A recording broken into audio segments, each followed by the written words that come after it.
ગોધરા નગરપાલિકાના જાહેર બાંધકામ વિભાગે શહેરના સ્મારકોની સફાઈ અંગે મહત્વપૂર્ણ નિર્ણય લીધો છે. વિભાગના ચેરમેન જીતુભાઈ સવલાણીએ જાહેરાત કરી છે કે હવેથી દર મહિનાના છેલ્લા દિવસે શહેરના 13 સર્કલ પર આવેલા સ્મારકોની નિયમિત સફાઈ કરવામાં આવશે. તો અગાઉ માત્ર પુણ્યતિથિ કે મહાન વિભૂતિઓના જન્મદિવસે સ્મારકોની સફાઈ થતી હતી. તો આ નવી પહેલ અંતર્ગત જાહેર બાંધકામ વિભાગની ટીમ અને ગોધરા ફાયર બ્રિગેડ વિભાગના સહયોગથી સફાઈ અભિયાન હાથ ધરવામાં આવશે.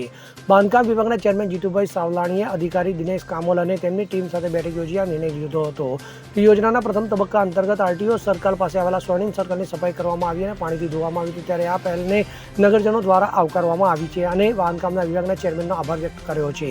તો ભૂતકાળમાં અનેક ચેરમેન આવ્યા અને ગયા, પરંતુ કોઈ સ્મારકોની નિયમિત સફાઈ માટે આવો નિર્ણય લીધો નહોતો. તો આ નિર્ણયથી શહેરના સ્મારકોની જાળવણી વધુ સારી રીતે થશે અને શહેરની સુંદરતા પણ જળવાઈ રહેશે. Bureau report CN24 news. હવે જુઓ દેશ દુનિયાની તમામ ખબરો તમારી આંગળીના ટેરવે.